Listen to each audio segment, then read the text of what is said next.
What's up, it's Marco, and today I want to talk about what lineup I believe the USA should put out for their game against Jamaica. But before I get into the lineup, I want to talk about what I want out of this team before going into the squad itself. So with this team, what I want is for them to be able to control possession and really impose their will on Jamaica. Too often in the past for the USA team, the games have become very end-to-end, and against a team like Jamaica, that could be very dangerous. Jamaica have a very strong attack with players like Jamal Lowe, who have scored against us before, Andre Gray, who's had some very good runs in the Premier League and is a dangerous striker, and Shamar Nicholson, who's looked very dangerous for Jamaica in all their recent games. In addition, Bobby Cordova-Reid is available in the midfield, though Leon Bailey is out, which is very good, as I'll get into later.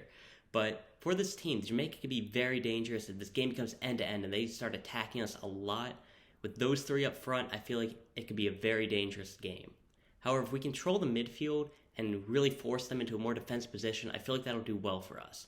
Counterattacks are dangerous for sure, but with how much we're attacking them, like with our fullbacks committed forward, we'll have to force a lot of Jamaica players to get back defensively. And because of that, their counterattacks won't be that strong because of how many players they'll have to have back. They are still going to be dangerous, and they are still a threat, but especially with how well Miles Robinson has been playing with his 1v1 defending, I feel like we'll be able to deal with that a lot better than if this game becomes end-to-end. And controlling the game and making sure we have possession is my main thinking behind this team.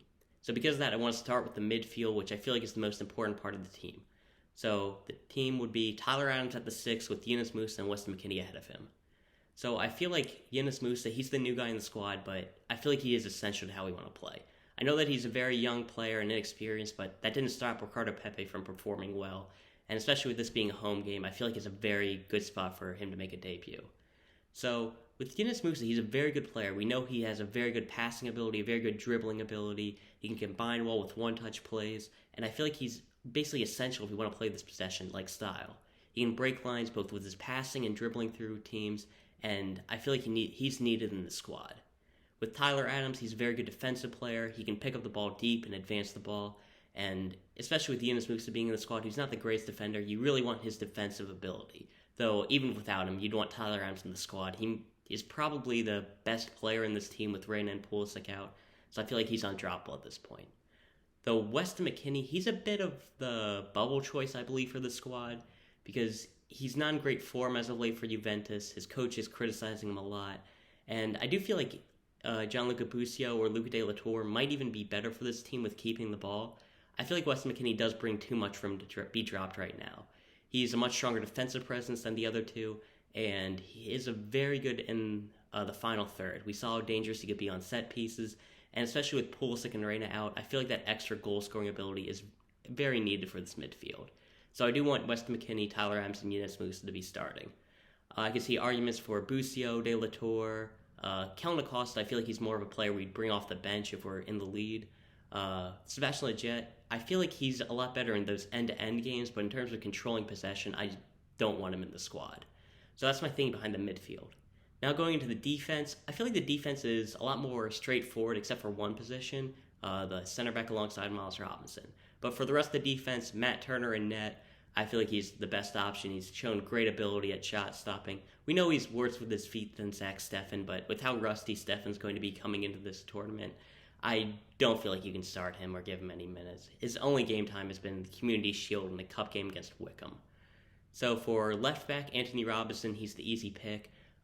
George Bello, I don't feel like he's there yet. I don't want Sergiño Dest on that side. It's going to be interesting what we do for the Panama game when Antonee Robinson is out, but yeah, he's the starter for the squad. On the right, I feel like that would be up in the air should Leon Bailey have been available, because he's such a good player, and him dribbling at Dest, that would have caused me a lot of worries. But with Bailey out, I feel like we have to start Dest. In addition to with the attack being a bit less of a threat, with Pulisic and Reina unavailable, we need as much attacking power as we can get. So I really want to start Sergiño Dest. And man, I haven't talked about Andre Blake, who could just pull off a ton of saves and just keep Jamaica in the game. So we need to be creating a lot of chances.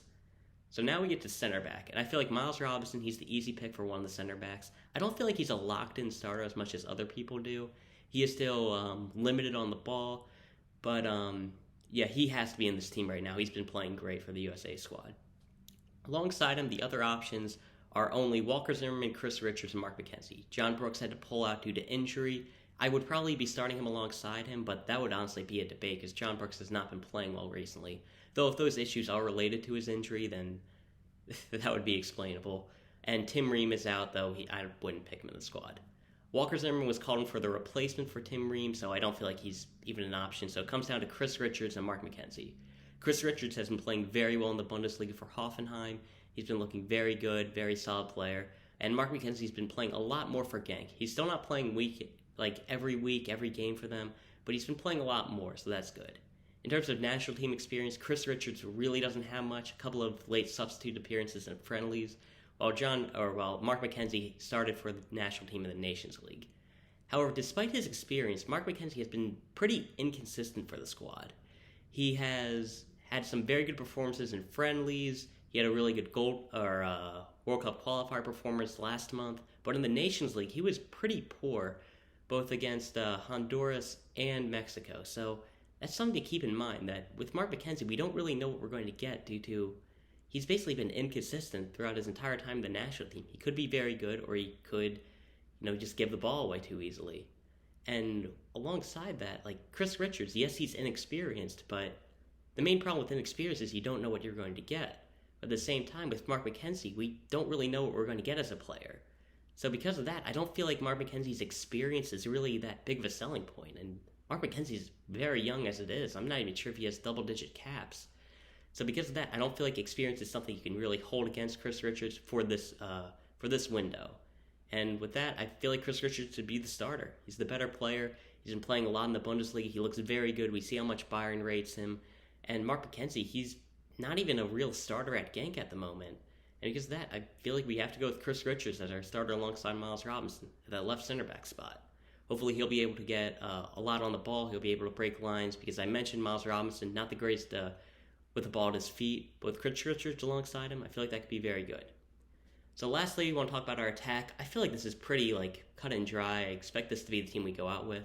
Brenden Aarsonson on the left, Ricardo Pepi up top, and Tim Weah on the right. Brenden Aaronson's the easy pick. He's got such a good pressing ability. He's been great in the final third, and he's a very good dribbler as well. He's probably our star attacker going into this cup, which is a bit dangerous. This window, I should say, which is a bit weird, but with Pulisic and Rain unavailable, I'm trusting Brenden Aaronson to step up. Ricardo Pepi, he's in some great form. He's been playing very well for Dallas. We saw him have a great game for the USA team. So I feel like you can't really drop him. He's in goal-scoring form. I really liked his hold-up play, and he showed that he can handle the spotlight. Outright, Tim Weah, he's probably the toughest choice to make. I don't think I'm as high on Tim Weah as other people, but he's played very well. We've called him up from Ligue 1 over Nicolo Giacchini and Conrad De La Fuente, who both been playing a lot for us recently, so that does show we have some confidence in him. He's been getting a lot of assists. He's got a great connection with Canadian Jonathan David. And yeah, Tim Weah, he's been very solid, and with his athleticism, he's got a good finishing ability. He's been showing a lot of end product lately. I feel like he's probably the guy we want to go with. I would like to see Matthew Hoppe in the team, though. I honestly probably feel like I rate Hoppe a bit more, but I'm not sure how he would do on the right. He hasn't been playing that much for Mallorca yet. And though I do want to see Hoppe play a lot this window, I don't feel like he should be put in the team over Tim Weah. So yeah, that's the team that I want to put out for us. Matt Turner in net, center backs Chris Richards and Miles Robinson, Antonee Robinson on the left, Sergiño Dest on the right, Tyler Adams at the 6 with Yunus Musah and Weston McKennie ahead of him, Brenden Aarsonson on the left, Tim Weah on the right, and Ricardo Pepi up top. It's the best we can do with a lot of players missing, but this is still a very talented squad, and man, I feel like we should come away with the win against Jamaica, and hopefully we can get a lot of points this window. It really sets us apart from the pack in World Cup qualifying, and yeah, I believe this team has everything it needs to do it. So yeah, that's all I've talked about today. I'll see you.